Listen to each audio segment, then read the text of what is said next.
Hello and welcome back to another episode of 5-Minute Fridays. Today's focus is going to be on the single toe loop, which is our third single jump we will learn and the fourth episode in my 5-Minute Fridays series.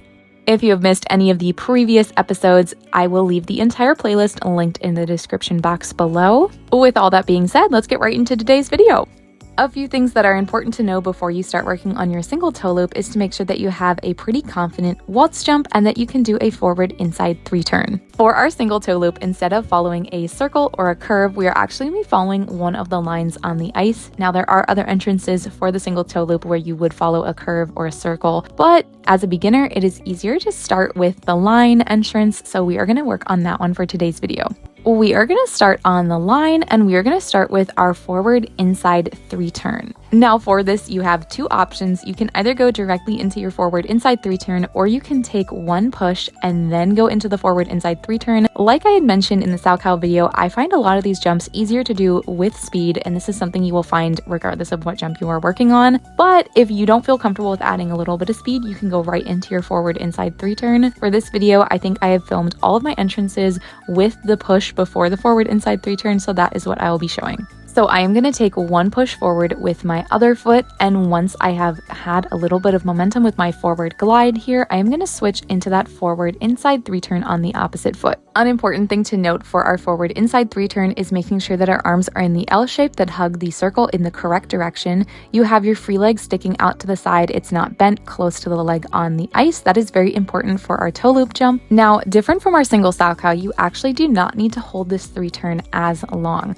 For the single Salchow, holding the 3 turn long is very important because that is an edge jump. For the toe loop, this is a toe jump. So you don't need as much stabilization on the edge because you're not really using it. However, you still do need a strong inside 3 turn to make sure that you can hold yourself up and be able to pick into the ice and throw yourself into the jump. So once we have finished our forward inside 3 turn, you are going to take that free leg and put the toe in the ice, and this is going to be our entrance into the toe loop. And our toe loop is basically, again, a waltz jump with a different entrance. The only thing to keep in mind here is that there is a difference between a toe waltz and a toe loop, and this is basically how your foot on the ice enters into the jump. As a beginner, this is something that is not super crucial to know at first, but over time you're going to want to work on kicking that bad habit, especially if you will start competing with IJS, where they will start to look at if your foot followed through correctly or if it was considered a toe waltz.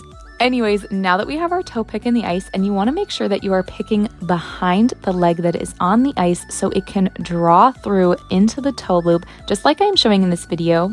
You want to make sure that the free leg that is in the ice is nice and straight, and the leg that has been on the ice for our 3 turn the whole time is slowly starting to bend, and you are drawing that foot closer to the one that you have put in the ice with the toe pick, and you are going to push yourself up into that H position just like our waltz jump, and that will become our toe loop. The important thing to remember on this takeoff that is going to make your toe loop a toe loop instead of a toe waltz is making sure that you lead with your heel instead of your toe. So you want to make sure that that foot that is on the ice coming through up into the H position, the ankle leads into your jump, and when you're ready to lift up, that is when you are going to switch so you can transfer your weight, but you're going to lead with your heel instead of stopping and jumping with your toe first like you would with a waltz jump. This is something to work on with your coach and discuss with your coach, making sure that you are doing it correctly. And just remember that we are all human. We make mistakes every now and again. Your toe loop is not going to be a perfect toe loop when you first start, and your toe loop might have off days too.